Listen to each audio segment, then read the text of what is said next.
तर मुंबई महापालिकेत भाजप शिवसेना शिंदे असा एक गट स्थापन होईल अशी चर्चा होती, पण आता शिंदे शिवसेनेनं निर्णय घेतला आहे की त्यांचा स्वतंत्र गट असेल आणि आज ते वंदनीय बाळासाहेबांना स्मरण करून त्यांची गट नोंदणी करण्यास कोकण भवनला जात आहे. नाही बघा, दोघांचेही वेगळे गट आहेत. बाळासाहेब ठाकरेंना वंदनीय वगैरे शब्द वापरतात, बाळासाहेब ठाकरे त्यांना अजिबात वंदनीय नाहीत.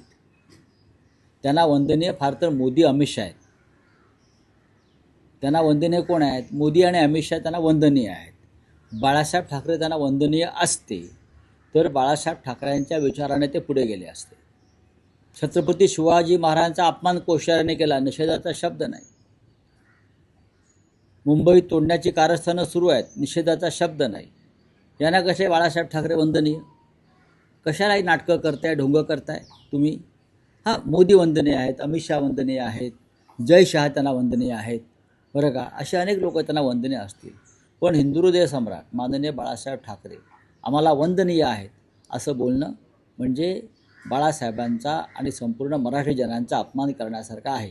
ही ढोंग, ही नाटकं लवकरच बंद पडतील. नाही, पण राऊत साहेब, पुढचे 2 दिवस आहेत अर्ज महापौर पदासाठी सादर करण्यासाठी. बरं, फेब्रुवारीच्या पहिल्या आठवड्यात मुंबईला मोठ्या कालावधीनंतर महापौर मिळतो आणि तो आता भाजपचा असेल हे आता जवळपास निश्चित आहे. अशा वेळेस शिंदे शिवसेनाही भाजपच्याच महापौरांना पाठिंबा देईल. बघा, शिंदे शिवसेना ही भाजपचं अंगवस्त्र आहे.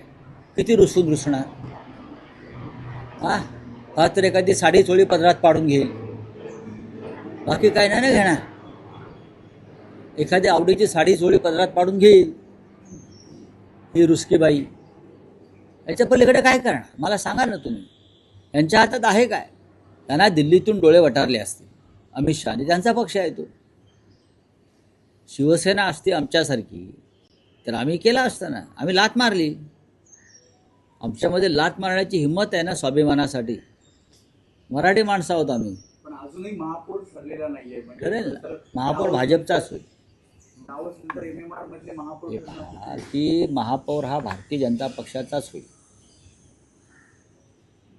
अमित शहाना, मोदींना मुंबईवर जर ताबा मिळवायचं जे काही स्वप्न आहे त्यांचं पूर्णपणे, त्याच्यामुळे ते आपला स्वतःचा महापौर करतील आणि 2.5 वर्षांनंतर वगैरे काही कोणाला मिळणार नाही. आपले नगरसेवक उपस्थित राहणार का? आपले नगरसेवक जितक्या